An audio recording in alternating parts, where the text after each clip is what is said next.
Hey guys, welcome to today's Vehicle Visionary. Today I'm at Holmes Volvo Cars here in Shreveport, Louisiana, and this is the 2022 Volvo S60. It has an exterior color of thunder gray and a charcoal interior. It is the B5 Momentum model, and it is front wheel drive. And here is what you can expect to find that changes for 2022. Volvo gets rid of the T5 and T6 engines, and that makes room for the B5 mild hybrid powertrain. But you will find that the T8 plug-in hybrid system carries over from 2021 to 2022.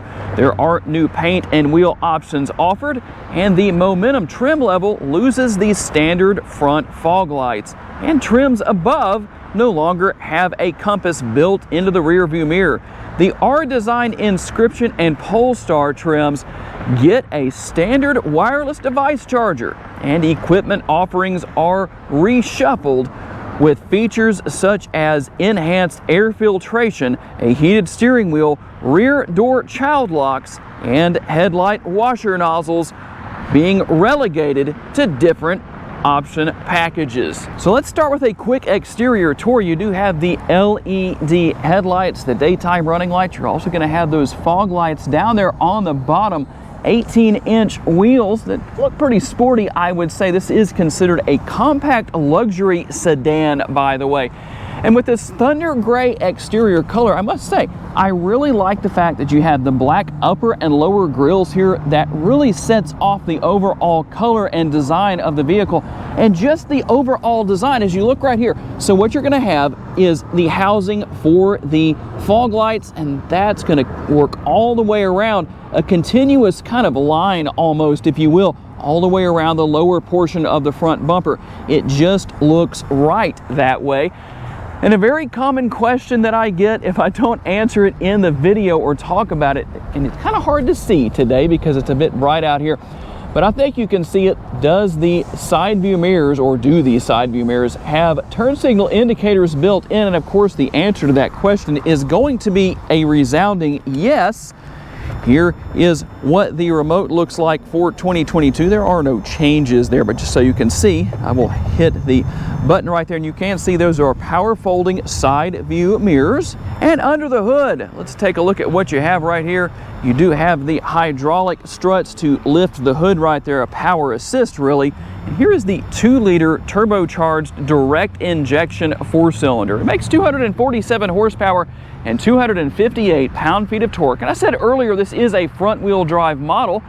The engine is mated to an 8-speed automatic transmission. And here are the MPGs: 26 miles per gallon city, 35 out on the highway, a combined total of 30 miles per gallon. And according to Volvo, per every 100 miles you drive this S60, you should burn 3.3 gallons of gas. And taking a look from the rear, of course, you're going to have that Volvo logo. Like I said, this is the B5, and you do have the exhaust finishers down there. They are not actually connected. I don't know how well you can see that from this angle, but the exhaust does make its way to the finisher, but doesn't actually connect to the finisher. And as far as cargo space goes, you're going to have 11.6 cubic feet of cargo space. And just so you can see right here, I'm going to lift this up so you can see, you do have a spare tire, no tire repair kit to deal with. And before we hop into the back seat, I will show you that there is a pass-through here if you want to take advantage of that. The door to lower that and open that area up is located in the interior of the trunk, just so you know, right there as you can see. So you'll have to release that from the inside of the trunk area. Of course, there are the drink holders and the fold-down armrest. And just taking a quick look here at the door panel here, you can see the soft touch materials that you have right here, a little bit of contrast stitching. And well, you could probably stick a few bags of Skittles, maybe some M&Ms or some Starburst there in the door bin. Not a lot of space there. And then on the back of the seats, you do have the, I wouldn't call them map pockets, those are more of map nets, as that is a net-like material. And let me just hop inside here, try not to make the shot too shaky. And then a little bit of space right here. And then of course you're going to have connectivity down here on the lower portion of the rear of the console with a couple of USB ports, and let's see here. I don't know how well I can do this. Hopefully I can give you a decent little shot there. There is the panoramic sunroof that does open. By the way, the front portion will slide back. And looking into the front seat with the charcoal interior, you're gonna have more of those soft touch materials right here. You do have a little bit of a larger door bin right here, so you could actually fit some large boxes of Skittles and or Starbursts in there if you wanted to, and even your favorite drink right here if you would like. Just giving a quick look here. Good materials right here, gives it a nice elegant look. Just look around. This interior is comfortable, by the way. Good materials on those seats, and just a quick look here into the glove box just to show you what's there. That is a fairly deep glove box. Probably kind of hard to tell on video. You'll just have to take my word for it, but it is somewhat deep, and we'll take a look a little closer at everything, but just so you can see what the interior materials look like from the passenger side door. And giving equal time to the driver's side door, one thing you will notice that's different here from the passenger side is that you do have two settings for seat memory right there. And taking a look here, you do have a fully adjustable steering wheel, tilt and telescopically. To start the vehicle, all you have to do is reach right down here, and there you go. You're just going to turn that knob right there. And just to show you what the instrument cluster looks like, a lot of good information found here, easy to use, easy to read, and very effective. Going to have these steering wheel mounted controls here.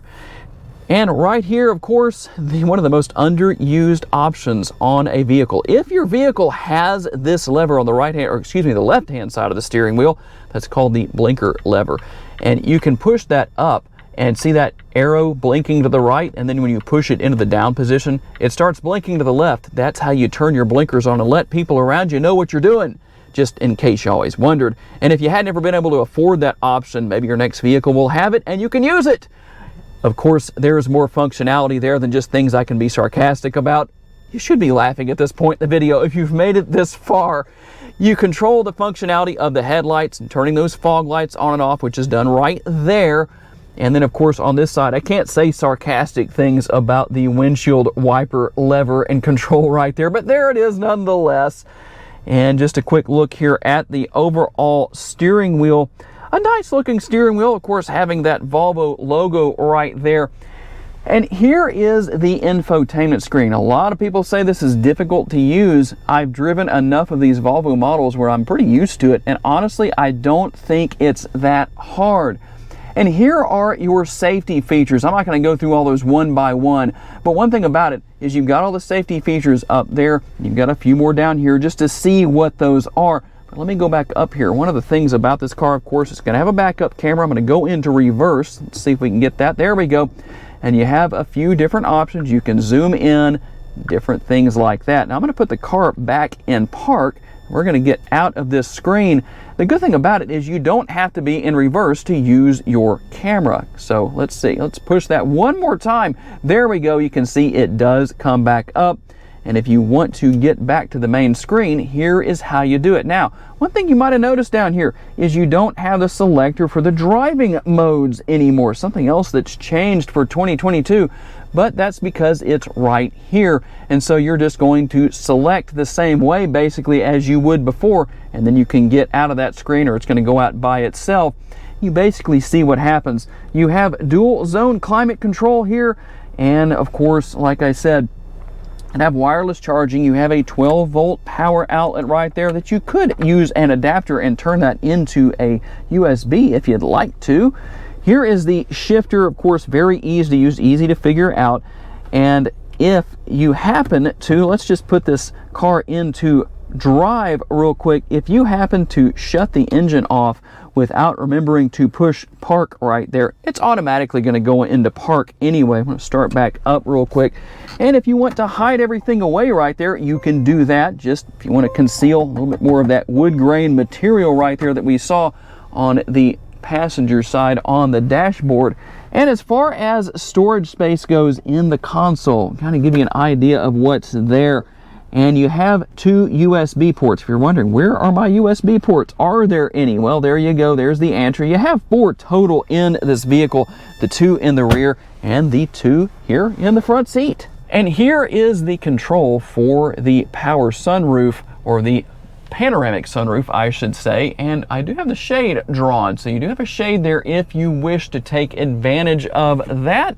And let's see here, what do we have in the way of a vanity mirror? There we are, and hey, there we are. How's it going?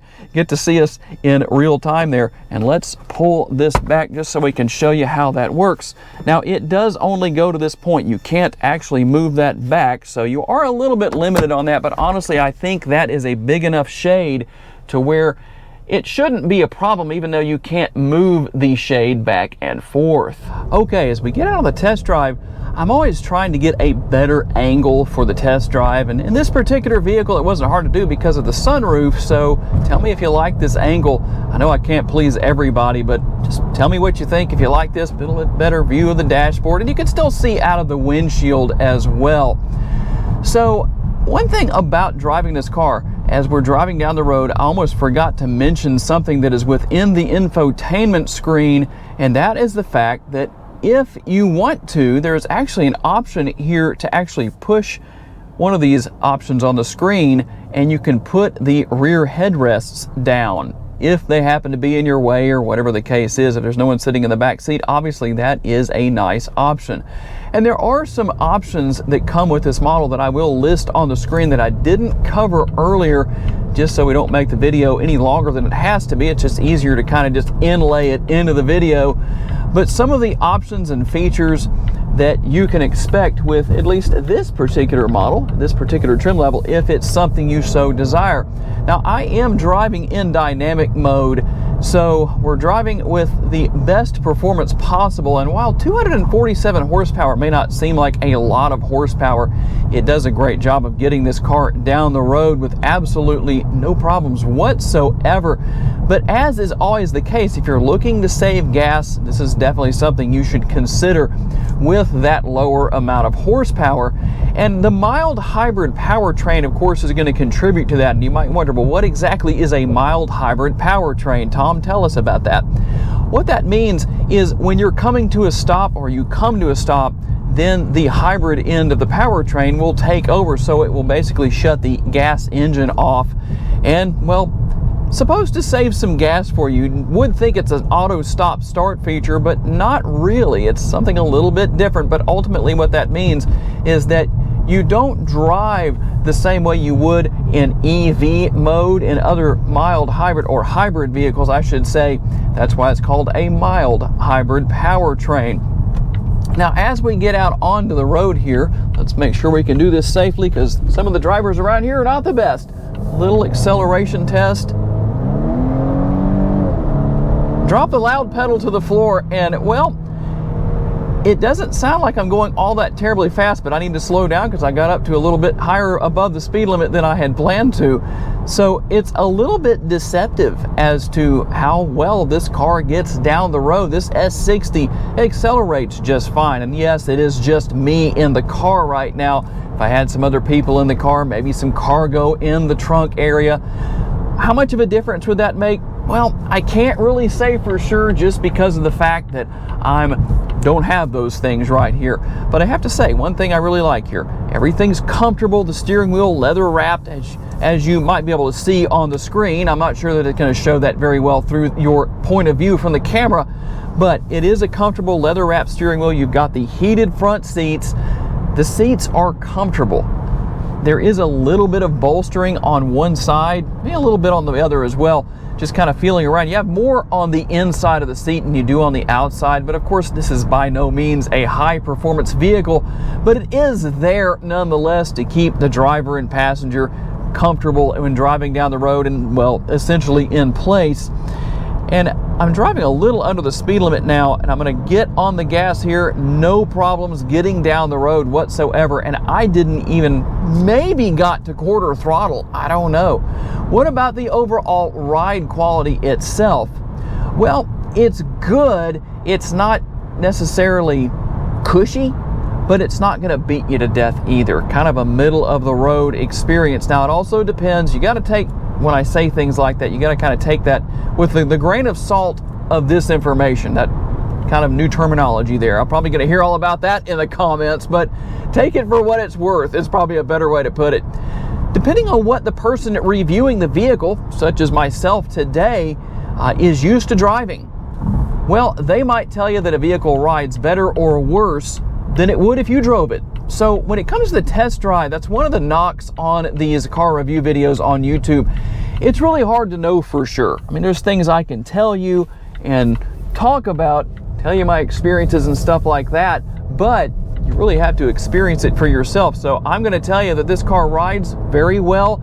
It's not the smoothest riding sedan that I've been in, you know, a smaller luxury sedan, but it's definitely not uncomfortable either. That's a fact. And just while we're on that subject, if you drive a vehicle and you're saying, how can I improve the ride quality? One thing you want to consider is the size of the sidewall of the tire. A lower profile tire is always going to equal a harsh ride, or maybe a harsher ride, we should say, because you don't have that bigger sidewall to absorb as much. So just something to think about. So tell me down in the comments if you plan to buy a 2022 S60. What model do you plan to buy? What exterior color? Just give me a little bit of details. I'm curious to know.